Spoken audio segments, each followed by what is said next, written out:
Communion parfaite entre le maire Kandia Kamara et les écoliers du groupe scolaire municipalité d'Akekwa dans la commune d'Abobo. Cette joie, à travers ces retrouvailles bien animées, se justifie par une remise de kits scolaires aux écoliers du CP1 au CM2. C'est une action de solidarité de la part de l'équipe municipale afin de soutenir les parents dans la scolarisation de leurs enfants. Nous venons de procéder à la remise de 50 000 kits scolaires aux élèves du primaire d'Abobo d'un montant de 250 millions de francs CFA. Pour nous, les enfants en âge d'aller à l'école doivent y aller dans de bonnes conditions, sans discrimination aucune. Nous sommes dans la vision du président de la République, son Excellence M. Alassane Ouattara et du gouvernement. Mes chers enfants, les kits scolaires que vous venez de recevoir sont une incitation à bien travailler à l'école. Vous êtes d'accord avec moi?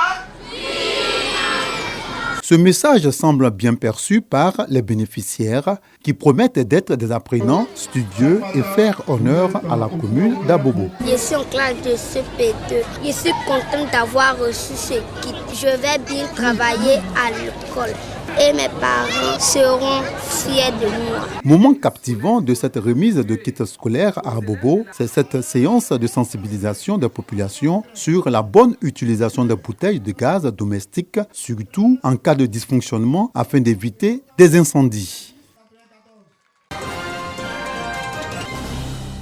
Cette année, l'Organisation mondiale du tourisme a choisi le thème Tourisme et paix dans le but de souligner le rôle vital de ce secteur dans la promotion de la paix et de la compréhension entre les nations et les cultures. En Côte d'Ivoire, ce thème est particulièrement pertinent au regard des crises qu'a traversé le pays et qui ont affecté son image au plan international.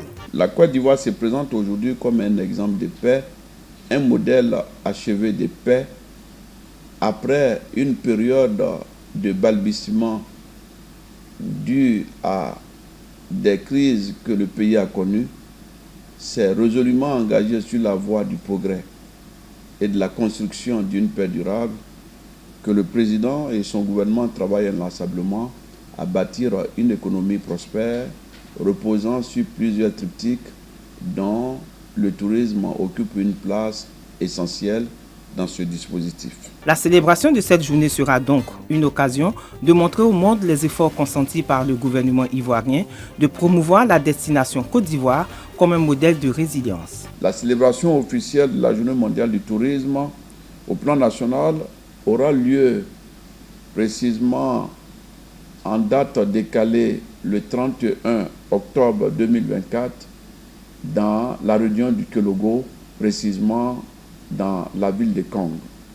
Nous invitons tous les Ivoiriens à nous retrouver à cette occasion afin de célébrer la paix et de célébrer la tranquillité d'un peuple en quête de développement et du progrès sans cesse renouvelé au profit de ses concitoyens. Au cours de cette cérémonie, plusieurs activités sont prévues, notamment des conférences et débats, des expositions et des visites guidées.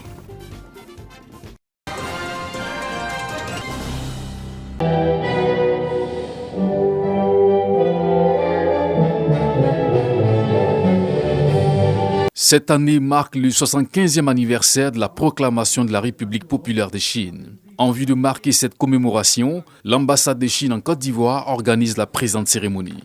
Pour les diplomates chinois, la coopération sino-ivoirienne est à l'image de la coopération sino-africaine qui s'enracine au fil des années. Les deux chefs d'État chinois et ivoiriens sont convenus de porter les relations sino-ivoiriennes au niveau de partenariat stratégique, ce qui montre pleinement la solidarité et de l'amitié sino-ivoirienne et sino-africaine et que ces relations poursuivront un développement sain et régulier. Le ministre en charge des Affaires étrangères, de l'intégration africaine et des Ivoiriens de l'extérieur, Wota-Bouna Ouattara, salue les rayonnements de la Chine sur la scène internationale et l'excellente relation bilatérale qui lie les deux pays. La République populaire de Chine est parvenue à se hisser parmi les plus grandes puissances économiques mondiales. Je tiens donc à saisir cette agréable opportunité pour saluer le rôle de plus en plus croissant de la Chine sur la scène internationale et la Côte d'Ivoire s'honore d'entretenir avec votre pays une coopération exemplaire depuis une quarantaine d'années, coopération désormais portée au rang de partenariat stratégique. C'est le 1er octobre 1949 que le président du comité central du Parti communiste chinois, Mao Zedong, proclamait l'indépendance de la République populaire de Chine à Beijing. Cela après plusieurs années d'une guerre civile opposant le gouvernement nationaliste aux communistes.